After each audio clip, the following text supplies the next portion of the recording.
Hindi, nalungkot ako yung minura kayo. Tapos Sinabihan po, kayong ano. po, hinahamon niya po ako, magpapapawis daw po sa kalsada po, doon daw po kami magsuntukan. Tapos alam niyo po ba, nung nagalit po ako sa kanya, humawak po siya ng kutsilyo, tapos sabi niya, lumapit ka dito, kita. Sabi niya po sa akin, Kuya Ren, alam mo ba yung masama po loob ko sa akin. pinagsasabi mo? Sabi niya ako sa akin talaga eh. Hindi na kita anak. Hindi na katotoo na anak. Hindi Eh, na kasi nga po, sa ganun nga po, minumura niya na Sabi po. na, pipilitan na nga lang po ako eh. Kahit maaga pa, natutulog na agad. Nasabit na gawa niyo ho yun dahil mga nasabi niya na din po yung mga Nasabi ano. ko, hindi na kita tuturing anak dahil minumura niya nga po ako. Kahit naman Bigyan sino mo kay pong, tatay. kung sino pong nanay, hindi naman po matatanggap yun. Mm.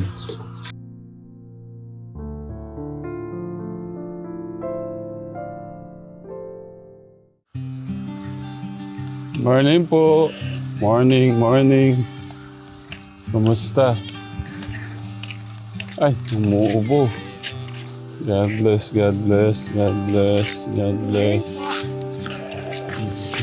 bless. Kumusta po, Nay? Okay naman. Kumusta po, Tay? Okay lang. Nadya lang namin dili yung kariton. Saan? Ayaw nga po pala, no? Oo. Punta kami ito isang araw eh. Wala ka daw eh. Ano po? Balik lang kami eh. Maano po dyan? Doon muna kayo. Naggawa po sila ng kape. Para kumustahin ko muna yung ano ni tatay, yung kanyang hanap buhay ka, Tekram. Dito na lang po kayo tayo. Sa ano. Kumustahin ko po yung inyong kabuhayan. Kailan po kayo inuubo? Sa ano, 4 na araw na dahil sa init, lamig. Mm. Malamig kasi doon yung dating ng ano, daling araw. Yeah. Eh, bukid kasi. Nandyan po sila tatay. Kukunin po yung ano, yung kariton. O nga po no, nawala ko sa isip ko yun eh no. Eh, Ilang beses na po kaming nadano doon, ba't di ko pa nasakay? na... Kuya Ren, ba't ganyan? Ang ganda pa naman ng mga plano ko sana itong mga darating na to. Ah, Tapos po kagabi po, meron pa po dyan, binibidyoan ko po siya. Hindi na po kasi maganda. Kaya po sabi ko nga po, lasing po siya dyan kagabi. Hindi ko na po siya ma-control. ba't ka uminom? Ito problema nga po kami ilang araw na mama. Gusto ko nga po. Oo, maano ko na dito ah. Gumugulo, nung tawag dito? Kaya nga po sumama po ako para malaman niyo po eh. Hindi na po kasi naging okay po yung ano namin. mas maganda niya mag-iwalay muna kayo. Sa tatay mo muna ibigay. Ano po yung mahaba po. Ay.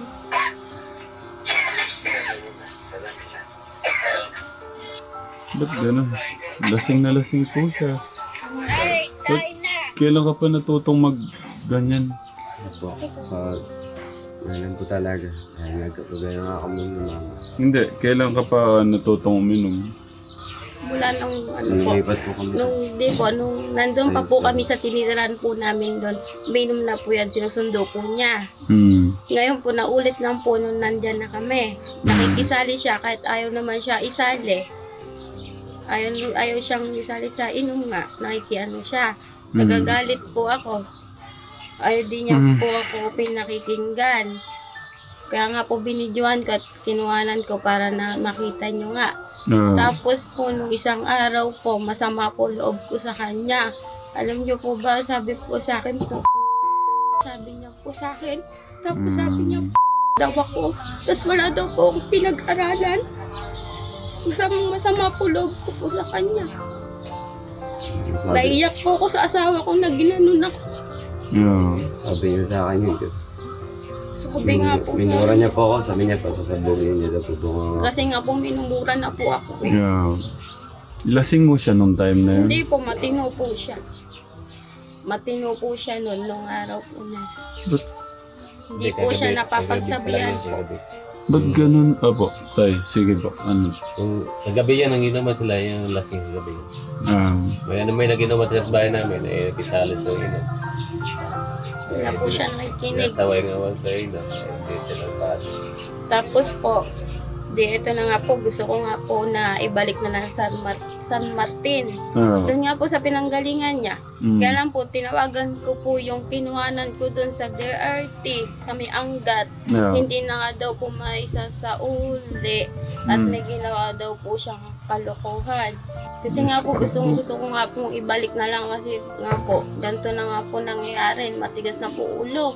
Tay, Hindi na po siya sumusunod. magpalaman po kayo ng tinapay, tay. Hindi ko na po siya kayang kontrolin po eh. Yeah. Palasagot na po. Hindi, nalungkot ako yung minura kayo. Tapos Sinabihan po, kayong ano? po, hinahabol niya po ako, magpapapawis daw po sa kalsada po, doon daw po kami magsuntukan. Tapos alam niyo po ba, nung nagalit po ako sa kanya, humawak po siya ng kutsilyo, tapos sabi niya, lumapit ka dito, kita. Sabi niya po sa akin, Kuya Ren, alam mo ba yung masama po loob ko sa akin. pinagsasabi mo? Pinakabos sa akin talaga eh. Hindi na kita anak. Hindi na katotoo na anak. Kasi nga po, sa ganun nga po, minumura niya na po. Napipilitan na nga lang po ako eh. Kahit maaga pa, natutulog na agad. Nasabit na gawa niyo ho yun dahil mga nasabi niya na din po yung mga Nasabi ko, hindi na kita tuturing anak dahil minumura niya nga po ako. Kahit naman Bigay sino mo kay po, tatay. kung sino pong nanay, hindi naman po matatanggap yun. Tapos po, Gusto ko na lang po. Hindi na ako sama sa kanya. So yun ang buhay. Kahit magkagtahirap na ako. ganun po siya mga tuwiran po sa akin pag ano. Sa tuwing gabi na lang po, inaabot siya ng 10 to 3 sa labas. Tinatawag po siya ng papa niya. Ano ba Rain, matutulog ka ba Rain? At napupuyat kami. stress po. Opo. Tapos, di kinabukasan, kakagalitan ko siya. Sasagot sa akin. Tatambay lang po sa labas. Sa may amin, dun lang po sa may ano. Maaga pa ma, mamaya na ako matutulog ma. Sabi niya gano'n. Tapos kinabukasan, kakagalitan ko siya. Hindi ka sumusunod sa akin. May sarili ka nakakundo. Sabi ko gano'n sa kanya. Yeah. Hanggang sa yan na nga po, yung meron na siyang mura sa akin. Ma, sabi niya. Hinahamon niya ako sa kalisada. Halika rito ma, sabi niya. Dito tayo, kung matapang ka, sabi niya gano'n. Tinutulak niya nga po si Papa. Sabi niya, pakain mo na yan. Eh kasi nga, minumura mo na ako at papatayin mo na nga ako. Eh sabi ko, anin mo na ka kuya at kesa ka kung tayong mapatay dito. Kaya nga kita pinano na sa papa mo. Pinura niya ako. Isipin niyo po, sasabihin po sa akin papatayin ako. Kaya sabi ko sa asawa ko, anin mo na ka kuya. Walang gusto. Yan ang Sabi ko iwala. sa'yo, bigay mo na sa tatay ito na Ang gusto niyo tatay, anong gusto niyo? Na, gusto ko muna, huwalay mong dalawa kasi lagi sila nag-away. Ibigay ko muna siya sa tatay niyang tunay. Bahala na ang tatay niya kung saan siya ilagay. Sa kapatid ba niya sa tatay niya. Kasi di na namin mapukontrol eh. Kasi kahit po kayo, nahirapan na rin tayo. Nahihirapan Alam rin niyo po kami. ba, nung- Kasi minsan napupuwit rin kami. Dahil sa kanya. Yeah. Ano po yun? Alam niyo po ba, nung isang araw po, na-stress po yung asawa ko, nanikip po yung dibdib. Sa kanya po. Saway, kung saway. Na-stress po yung asawa ko sa kanya. Araw-araw na ba tayong ganito? Yeah.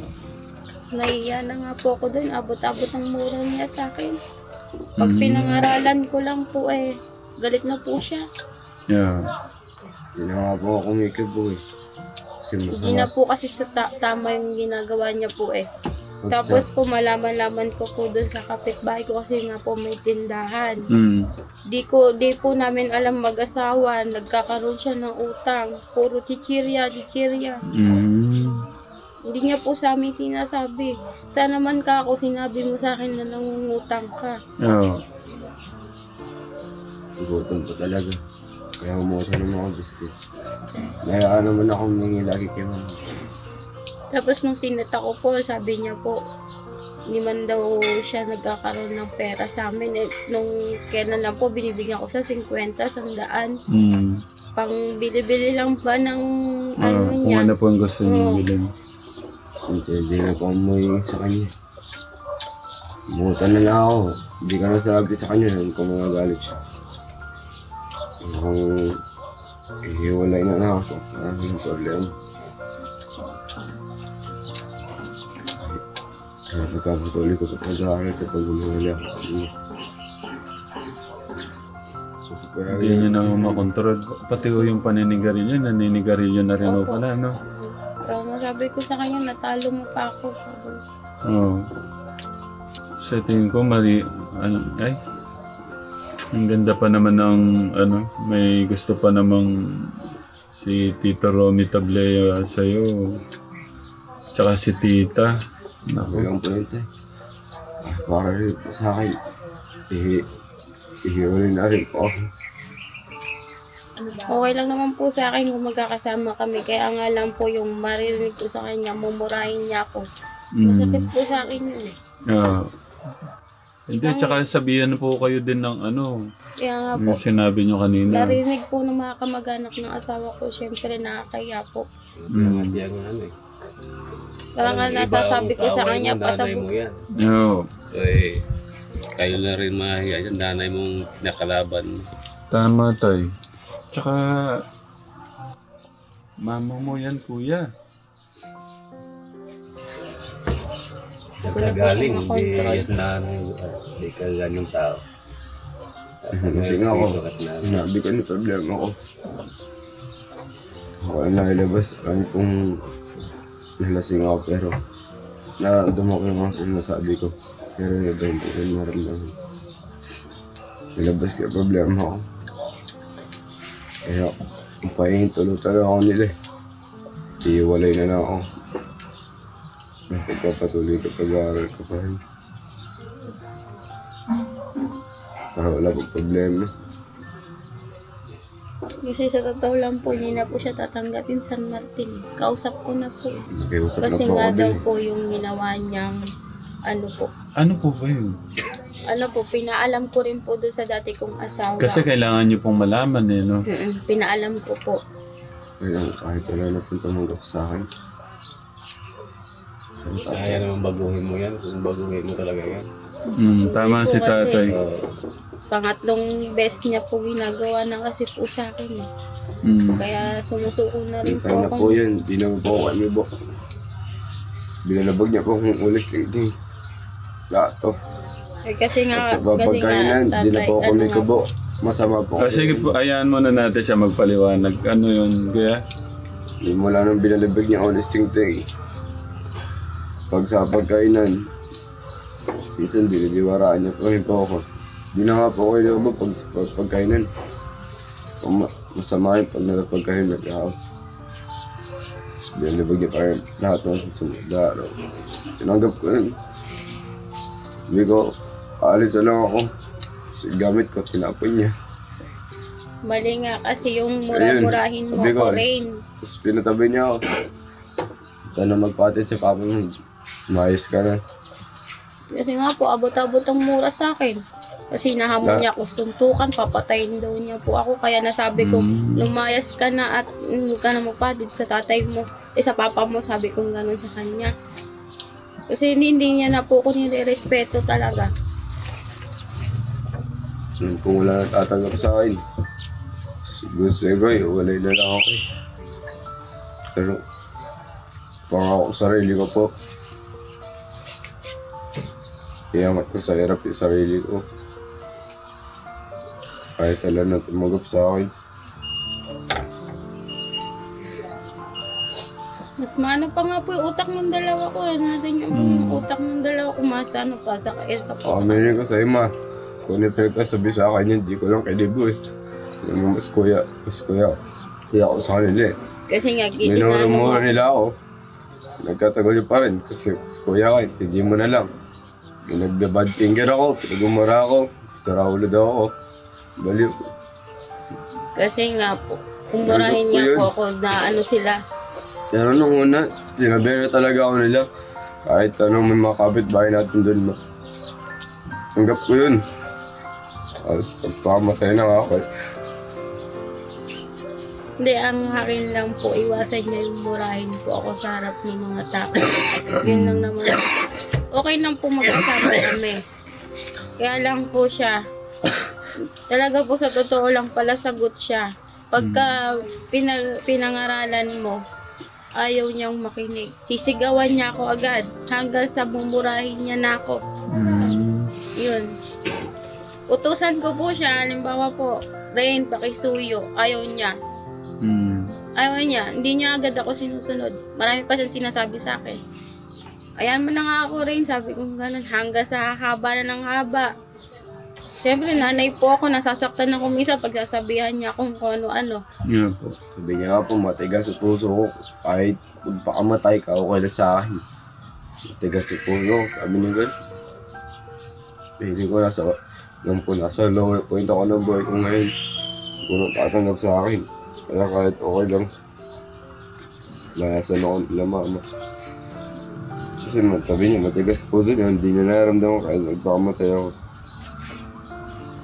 Ako rin Bakit ko anak nasasabi? Kasi Yun naman. nga, Tapos na yun. palasagot ka. Okay, sa akin. Pala Umalis ano ka ako. sa akin. Kaya nasabi kong matigas ang puso mo. Bakit? Kahit naman sino nagsasabi sa'yo ha, hindi mo dapat inano yung nanay mo kasi nanay mo yan. Wala, di ka nakikinig. Kaya sabi na ibang kapitbahay, trabaho ka na lang, Ray. Kasi laging inaaway ka ng mama mo. Wala naman, sabi niya, di daw, bawal ako pumasok sa trabaho. Naya naman ako lagi humingi pera. Ba't di niyo siya pinapapasok sa... Gusto Kasi niya magtrabaho? Gusto niya po magtrabaho, kaya lang dini po sa may dati namin tinira sa tubigan. Ah, Andito po kami, tas nandoon siya. Hindi ko po Pero- doon siya, tas dito kami. Sabi din naman po, stay in. Stay in. Doon lang may libre bahay, libre tubig, pagkain. Kasi hindi niya ako Ayun po pinayagan. pala, na-stay in po siya. So wala. Baka nga po. Feeling ko, magkaroon ng- nasa ano ako ngayon eh. Kulungan eh. Ano yan? Yan na po ba yung pinaka... Kasi nung nag-uusap po kami, nangyari na ulit. Tapos nangyari ulit. Tapos pangatlo na yan. Opo. Paulit-ulit na lang po. Kaya nga sabi ko po nga sa kanya, nangangako ka. Tapos uulit-ulitin mo na, nakakapagod na ka ako, Rain. Sabi ko gano'n, sumusuko na ako sa ugali mo, Rain. Sabi ko gano'n sa kanya. Saan ka makakita po na sa dami ng tao? Sasabihin niya kung pangit mo. Magparatoke ka. Di ko po kasi matanggap yung mura-mura niya ako. Sabihin niya kung nga tinuturing niya akong nanay, hindi niya ako kaya ako na lang po siya nasasabihan ng gano'n kapag yung point na narinig ko siya na sagutin niya ako, murahin niya ako kung ano yung sinasabi niya sa akin. Baguhin niya lang po yung wag niya akong mumurahin sa maraming tao at wag niya akong babastusin. Yun lang, magkakasundo kami araw-araw. Tapos susunod lang po siya sa akin. Ganun lang. Kasi po pagising po niya sa umaga, maghihilamos lang, tatambay na sa labas. Wala man lang siyang tulong sa akin sa loob ng bahay. Ngayon po syempre po asawa ko pagdating sa pangangalakal, siya po tagaluto namin. Ganun po yung asawa ko eh. Pagluluto po, tatawagin pa po siya para kumain, pagkakain. Sabi ko, Rain, pagkakain natin, tulungan mo kami, tulungan mo si Papa mo maglikpit. Wala po, noong una po, lalabas na po yan. Siyempre, pagkasabihan ko po, marunong ka kung tumulong sa amin. Hanggang Ibig sa'yo sabihin, na. buhay... Siya po, may sarili nga po Ganun siya. ba sa Kuya Rain, sa bahay Kalinga na pinuntahan mo? Hindi kayo tinuturuan sa gawaing bahay? Turuan po. Yun naman talaga, hindi ko pa naman masyadong alam kung ano talaga gawain panlabas ng buhay na talaga. Kung akin lang naman po, maglilikpit siya ng kinainan. Kaya lang po hindi, lalabas na po siya pagkakain. Tatambay na po siya doon. Yung paghugas so ng plato? Ako po, ano lang po, pagka halimbawa wala po yung asawa ko, magpapatikwas ako. Yun lang. Pero ako po naghuhugas. Patikwas, paigib. Opo, yun. Pero dapat ikaw na yun, Kuya Rain. Wala po, hindi po siya gano'n. Ito ako sa'yo magugas. Halimbawa po, bibiruin ko lang po. Nakakabasag po ako pag ganun. Halimbawa po sabi ko, binibiro ko lang naman po magsaing sa kakuring. Hindi daw po siya marunong. Yun yung mahirap, yung hindi sila natuturuan sa ano.